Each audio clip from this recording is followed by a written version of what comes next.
A tattooed biker violently slapped a 76-year-old widow in a snowy diner, sending her crashing to the floor. The packed room fell silent. No one moved, no one spoke. Every pair of eyes was frozen, not by the winter outside, but by the fear inside. The biker smirked, believing he was untouchable, the self-proclaimed king of this quiet mountain town. He thought power meant being loud, cruel, and seen, but he made one fatal mistake. He never asked who she was, and he had no idea that at that very moment, her son, a 58-year-old war veteran, was on his way, with his trained German shepherd at his side. Before we begin, tell us where you are watching from, and if this story reaches your heart, don't forget to subscribe for more.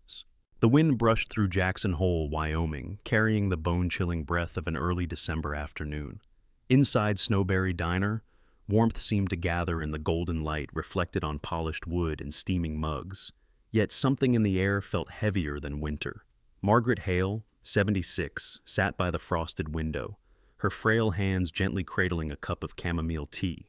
She was small, elegant in an understated way, with silver hair pinned neatly into a low bun, soft, blue-gray eyes, and a posture that spoke of grace more than age. She wore a faded beige coat and a pale green scarf, hand-knitted, edges worn from years of use. That scarf had a story, like everything she kept. Her son had knitted it long ago, when he was still in uniform, still sending letters stamped with dust and desert wind. She told no one, but she looked at that scarf like it had a heartbeat. Around her, the diner was alive with quiet sounds, forks touching plates, whispered conversations, and the occasional laugh that sounded too forced, too careful. Behind the counter, Sarah Chandler, the waitress, watched Margaret with a protective look. Sarah was 26, tall and slim, with curly auburn hair tied into a loose ponytail, pale skin dusted with freckles, and tired green eyes that had seen more nights than days due to working 2 jobs. She was kind, observant, and the type of person who laughed easily, but often hid worry behind that laugh. She had always felt something tender toward Margaret, a mix of admiration and fear, as if the old woman reminded her of fragility, but also of strength. The bell above the door chimed, but not the usual soft chime. It slammed against the wood as the door was shoved open. Conversations died mid-sentence. He walked in. Buck Mason, tall, broad-shouldered, wearing a cracked black leather jacket that looked like it had been stitched back together after a fight. Tattoos covered his neck and arms, coiled serpents, thorns, fire. His beard was thick, coarse, streaked with gray. His eyes, cold, unblinking, gray like steel dipped in ice, carried something unsettling. He didn't look angry. He looked certain, like a man who had won too many times by making others lose. Locals knew him, though no one knew him well. Whispers said he used to be a long-haul trucker, until one winter night. Something happened on a deserted Montana road, something that left him with scars he refused to explain, and a darkness that seemed to swallow sound when he entered a room.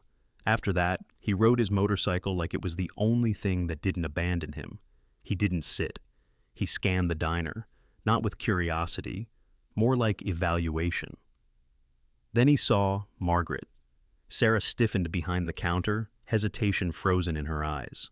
A man at table 3, Tommy Wilson, a mechanic with grease-stained hands, shifted forward, ready to intervene, but when Buck glanced at him, he quietly sank back into his seat. Fear didn't move loudly in Snowberry Diner. It moved quietly, through avoidance. Buck's heavy boots echoed as he walked toward Margaret's table. He didn't ask permission. He pulled out a chair and sat across from her, the leather of his jacket creaking softly. He leaned in, not aggressively, not yet, and said something low, something only Margaret heard. But whatever he said made her eyes change. Not with fear, not exactly, more like an ache, something weighted, something that didn't fit into words. The kind of pain people carry silently for years, she replied softly, calmly, with a voice too gentle for the tension that had begun to wrap around the room. No one heard the words, but they all heard. The slap. It was sudden, sharp, and vicious. It cracked through the diner like a rifle shot. Margaret didn't scream, she didn't even gasp. But her head jerked, and she stumbled back, off her chair, her tea spilling in slow motion over the table's edge. The hand-knitted scarf, the one her son had made, slipped silently from her lap, falling onto the cold wooden floor. Nobody moved, Not Sarah, not Tommy, not even the cook, old Peter Collins, a man who once pulled a neighbor from a burning barn, who now stood motionless, spatula in hand, eyes wide. Buck didn't look around for approval. He didn't laugh. He simply stepped back, expression unreadable, almost disappointed. He had done something cruel, yet his eyes said it wasn't about cruelty. It was about sending a message. But no one knew what that message was. No one dared ask. And the strangest part? No one knew why he slapped her, or if she was okay. She stood slowly, silent, no tears, just shock and something old in her eyes, something almost prophetic. Outside, the snow thickened, and for some reason, it looked like the sky had just changed its mind, because winter was no longer silent. The door of Snowberry Diner opened again, but this time, it did not slam or echo like the earlier intrusion. It opened with a quiet hesitation, as if the person behind it measured their place in the room before stepping in. Snow drifted in around his boots. A man stood there, 58, tall but lean, built like someone whose strength hadn't faded with age, but simply learned restraint. He wore a forest green military-style jacket, worn but clean, sleeves slightly faded at the elbows, and strong shoulders under it, shaping a silhouette that could carry burdens both seen and unseen. His name was Thomas Hale, former soldier, former protector, sometimes both. His dark hair had streaks of gray at the sides. His jaw was sharp but unshaven, not from neglect, but from someone who no longer cared for the appearance of perfection. His eyes, calm, steel blue, unwavering, resembled winter lakes right before they froze. Those eyes had seen things this small diner could never imagine. Dust storms, desert nights, silence after explosions, and most of all, goodbyes that came without warning. He never liked loudness. He believed loud things were often afraid things, and he was not afraid. Beside him walked Ranger, a 7-year-old German shepherd, tall and proud, fur a blend of black and tan, ears pointed like soldiers at attention.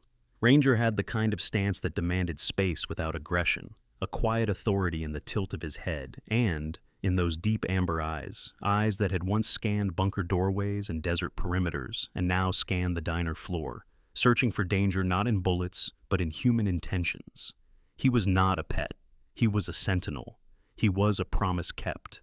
A hush engulfed the diner. Even Buck Mason, who stood near the counter with hands in pockets, didn't smirk this time. He just watched. Some things even a bully recognized. This was not a man he could push. Not because of force, but because you cannot push what will not move. Thomas didn't shout.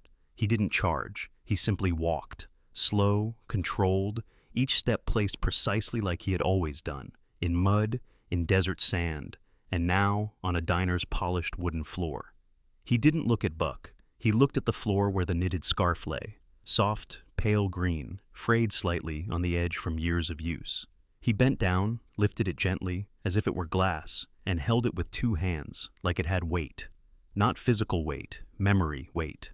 Sarah Chandler, still standing behind the counter, felt her breath catch. She didn't know Thomas personally, but she had seen him once, years ago, when he drove his mother to the diner, back when he just came home from deployment. He had sat by the window, drinking coffee quietly, speaking little, but his presence left the same impression as now. He didn't fill space, but space respected him. Thomas stepped around the chairs and approached his mother. Margaret Hale stood slowly, her posture still elegant despite the faint red mark on her cheek. She wasn't shaking, not because she wasn't hurt, but because she had spent a lifetime learning which hurts deserved reaction and which deserved dignity. He didn't say, "Are you hurt?" He didn't say, "Who did this?" Instead, he looked at her, really looked, not at her face, but at her eyes, searching them the way soldiers search skies for signs of coming storms. Ranger moved, slow and deliberate, placing himself between Margaret and Buck, not blocking him, just drawing a line only fools would cross. Buck shifted, but he didn't speak. For the first time in a long while, he didn't know what to say. Thomas didn't confront him, didn't threaten. He simply turned his attention to the room, and that was scarier. "You all saw?" His voice was not loud. It didn't need to be. Calm, steady, no anger, no weakness, silence. Not the kind built from fear, but from the discomfort of conscience. One man nodded, then another, then the silence accepted guilt. Buck scoffed a little, defensive, but even he felt it. This wasn't about whether he could win a fight. It was about whether he belonged in this room any longer. Thomas didn't ask for apologies, didn't ask for punishment. He was not the law, but he was something deeper, consequence. He handed the scarf back to Margaret, and for a moment, his hand lingered on hers, like a vow. Then he turned to the door and simply said, "Come, Mom." She walked slowly beside him. Ranger followed, silent, gaze steady, not watching the door, but the people. No one stopped them, no one dared speak. Inside, the air was warm, but winter had just entered, and it didn't need wind to be felt. Outside, the snow fell harder, but this time, it didn't feel like silence. It felt like warning. Snow muffled the world into a soft white silence, but silence didn't mean stillness. That evening in Jackson Hole, something was moving, quietly, virally, unstoppably. The video wasn't long, just 59 seconds. No audio at first. Just a frail elderly woman, a heavy leather boot, a hand that struck too hard, and then, most striking of all, a man in a green coat stepping through the door, tall and steady, followed by a dignified German shepherd, whose posture looked more disciplined than most men. No violence, no shouting, just a quiet rescue, done without theatrics, without vengeance, yet somehow more powerful than retaliation. That was the moment people began sharing it. This is what dignity looks like. This is what quiet strength feels like. Within 24 hours, national media outlets began using words like veteran, harassment, real estate threats. And suddenly, the small mountain town that prided itself on privacy found itself under a magnifying glass made of phone screens and outrage. In her dim little kitchen, Sarah Chandler watched the video from her phone, her fingers trembling. She hadn't meant to record it all. Her phone had been propped against a napkin holder. But now, she watched it again, seeing what she had missed in real time. The way Margaret didn't cry, even after the slap. The way Buck didn't laugh, but looked strangely confused, almost unsettled. And the way Thomas didn't threaten him, but simply existed in a way that made threats irrelevant. Across town, in a glass-walled office overlooking Elk Lake, sat Gregory Fulton, a 45-year-old real estate developer known for his expensive gray suits, silver hair always perfectly combed back, and a smile too rehearsed to be trusted. His angular jaw and sharp cheekbones gave him a distinguished appearance, but the emptiness behind his steel blue eyes signaled something less pleasant. A man who saw land as numbers, lakes as investment opportunities, people as obstacles. He had made his fortune by convincing small towns they needed to become big ones. Elk Lake, he believed, was his masterpiece. His assistant, Emily Torres, a bright but cautious woman in her early 30s with short chestnut hair and round glasses, approached him with palpable worry. "Sir, the video has reached 4 million views, and people are digging into land records, specifically your intended acquisition around Elk Lake." Her voice was steady, but her fingers nervously tapped her clipboard. Emily wasn't corrupt. She was simply tired, trapped between her principles and her paycheck. Gregory didn't look up. His fingers steepled beneath his chin. People forget. Internet forgets. But this doesn't feel like something people will forget, Emily whispered, almost to herself. Meanwhile, in the wood-frame sheriff's office, Sheriff Harold Boone, 51, sat at his cluttered desk, irritation creasing his forehead. Once known as a reliable officer, Boone had grown, comfortable with shortcuts and favors. He had the lazy posture of someone who believed consequences only applied to others. His sandy gray mustache did little to hide his tight-lipped annoyance as he watched the video on his monitor. He leaned back, adjusting his belt, shaking his head. "Lord, this town's gonna blow up over a slap," he muttered. But deep down, he knew it was never about just a slap. Next door, Mayor Lorene Grant paced her office. In her late 50s, tall and stately, with silver-streaked black hair and polished appearance, she wore power like jewelry. Her face had once been warm, hopeful, but ambition had slowly carved sharpness into her features. At this moment, for the first time in a long while, she did not feel in control. "I told Fulton this was too aggressive," she murmured, folding and unfolding her arms. "You can't scare old women in towns that still believe in front porches and Christmas parades." Back at Elk Lake, in the wood cabin lit by a fireplace, Thomas Hale sat at a small table. He had removed his green jacket, revealing a thick navy sweater. Ranger lay by the hearth, alert even in rest, ears twitching at every crack of wood and shift of wind. Margaret sat across from her son, knitting silently. Not because she wasn't shaken, but because knitting had always been her way to steady her hands and heart. Thomas watched her, not with worry, but with respect. He wasn't planning revenge, he was planning protection.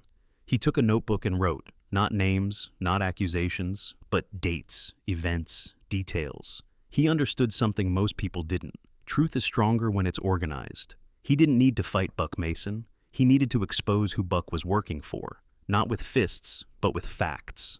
Margaret looked up, her voice calm, almost too calm. They think strength is about shouting. Thomas nodded. Then let's show them what real strength looks like. Ranger lifted his head, eyes steady, as if he understood. And outside, wind swept across the frozen lake, making a sound like something cracking beneath the ice. Not breaking, just warning. Something was beginning, and this time, it wouldn't be silent. The night settled over Elk Lake the way ink spreads across water. Slow, deliberate, impossible to ignore. Inside the Hale cabin, the firelight flickered against old family photos, casting gentle shadows on Margaret's face. She sat knitting not for warmth, but for steadiness. Quiet movement kept her hands from remembering too much. Thomas sat across from her, the sturdy wooden table between them covered not with dinner plates, but with papers, notes, timestamps, and a military-grade encrypted device the color of wet steel. Ranger lay near the door, head on his paws, ears occasionally twitching. Not from sound, but from instinct. His posture remained alert, even in rest, like he understood the house was safe, until it wouldn't be. A knock came, not loud, not desperate, but hesitant, the kind that doesn't beg for entry, just asks to be heard. Thomas stood slowly. He opened the door only halfway. Standing in the falling snow was Eleanor Boone, the sheriff's wife. She was in her early 50s, tall, thin, with ash-brown hair pulled into a tight braid that hinted at discipline, but not certainty. Her coat was too thin for the cold, and her cheeks were flushed, not from weather, but from something within. Her gray eyes, usually guarded, now held exhaustion, as though she had spent years holding something heavy, and today she had finally set it down. "Mrs. Hale," she said softly, her voice careful, like she wasn't sure if she still deserved softness in return. Margaret stood, eyes gentle. "Come in, dear. You look very cold." Eleanor stepped in, brushing melting snow from her sleeves. Ranger approached, not aggressively, just observant. She froze for one heartbeat, then exhaled when the dog stepped back. Ranger had made his judgment, cautious but permitted. Thomas closed the door, studying her. Not suspicious, just measuring intent. For a moment, Eleanor said nothing. She simply looked at Margaret and whispered, "I saw the video." She paused, taking a breath that trembled slightly.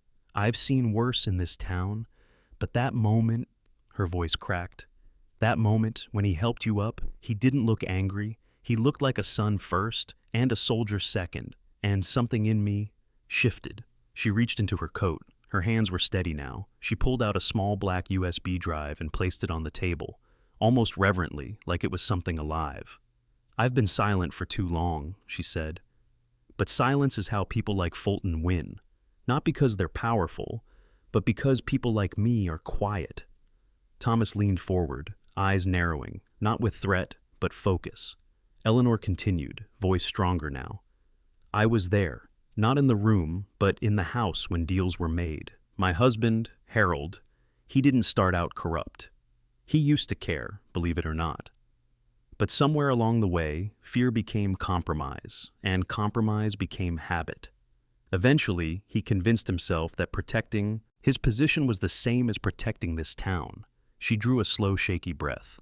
"I love my husband, but I will not help him bury this town." The USB sat on the wooden table, too quiet to reveal its weight.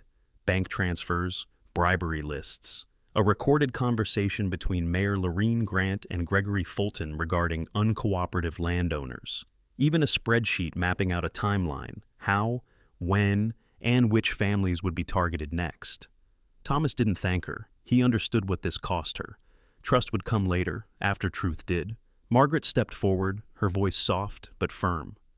"Dear, doing the right thing later than you should still means doing the right thing." Eleanor nodded, tears finally falling, but not from regret, from relief. Thomas picked up the USB, slid it into his encrypted military device. A faint green light blinked to life. Data transferred, secured, encoded, dispatched. No drama, no delay. Sent to people who didn't need to raise their voices to be heard. When the upload was complete, Thomas looked at Eleanor. "They will come," he said quietly. "No threat, just fact." She nodded. "I know." Before leaving, she paused at the door, her voice barely a whisper. "Their power was never real, was it?" Thomas shook his head. "Fear isn't power. It only acts like it, until someone opens the door." That night, as the cabin lights dimmed, Margaret looked through the window. Elk Lake sat silent, frozen, still. But beneath the ice, everything was moving. By dawn, the sound arrived. Not sirens, not helicopters, just tires crushing snow. Quiet, steady, certain. Unmarked black vehicles, no flashing lights, just men and women stepping onto frozen ground with warrants in their pockets. And justice, not angry, not loud, not rushed, but arriving exactly on time. Winter didn't leave Jackson Hole. It changed. The snow still blanketed rooftops and pines, but it no longer felt like a curtain that silenced things. It felt like a canvas, quietly holding the warmth that was beginning to return. News traveled fast in big cities, but in small towns, truth traveled slower, deeper, and stuck longer. The arrests had happened without fanfare, no sirens, no chaos. Just unmarked vehicles, firm footsteps, and conversations that did not need to be shouted. Gregory Fulton, polished but hollow-eyed, had been led out of his glass office in handcuffs, his expensive coat still buttoned perfectly, but no longer a shield. Mayor Lorene Grant had removed her brooch before the officers arrived, smoothing her gray-streaked hair with trembling hands, not because she wanted to look composed, but because she couldn't stand the thought of losing control publicly. Sheriff Harold Boone didn't resist. He simply sat back in his chair, weary, lips pressed tight, as though corruption had not brought him peace, but exhaustion. He didn't look like a villain. He simply looked like a man who had chosen silence one too many times. And Buck Mason, the biker whose hand had started all of this, walked into the sheriff's dispatch station before they came looking for him. He didn't ask for forgiveness, but he didn't hide. He looked thinner, somehow. Not weaker, just less certain of the man he had been trying to be. The town did not cheer for his arrest. Jackson Hole was not a place of spectacle. It was a place of long winters, old stories, things buried beneath quietly, and now, finally, being unburied.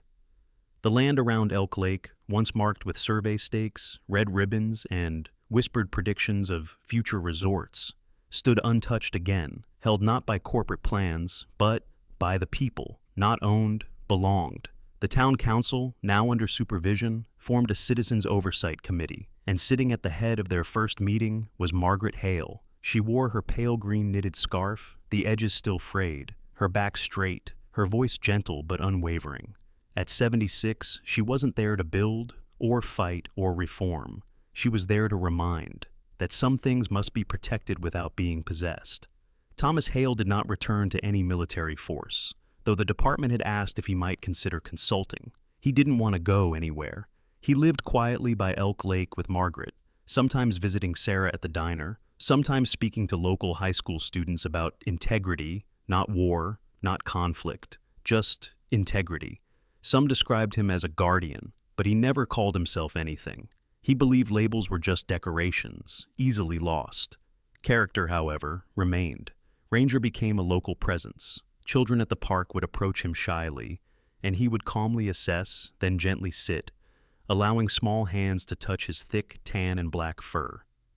He didn't fetch sticks, he didn't do tricks, he simply offered presence, steady and warm, like a living reminder that protection doesn't always bark.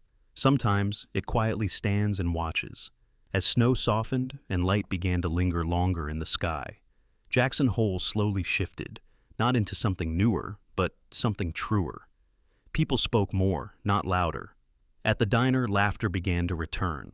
Not the forced, careful kind, but the real kind, loose and human. Sarah Chandler, now managing the diner, changed nothing about the menu, but everything about the atmosphere.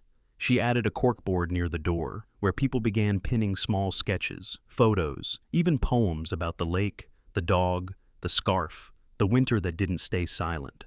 One late winter afternoon, the kind where light feels softer and snow is less a burden and more a blanket, Margaret and Thomas stood on the porch of their cabin, overlooking Elk Lake. Ranger sat at their feet, ears soft, posture relaxed. The lake was frozen, but not lifeless.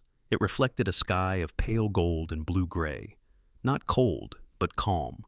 Margaret rested her hand on her son's arm. Her voice, fragile yet endlessly firm, broke the silence. "War taught you how to fight," she said gently.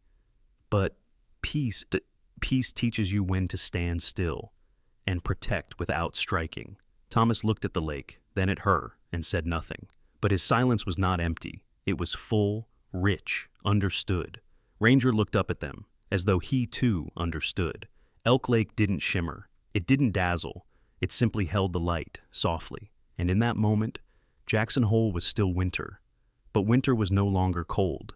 Some seasons do not end. They warm. In a world that often celebrates noise, power, and control, this story reminds us that some of the greatest battles are won in silence, by kindness, by courage, by people who choose to protect, not destroy.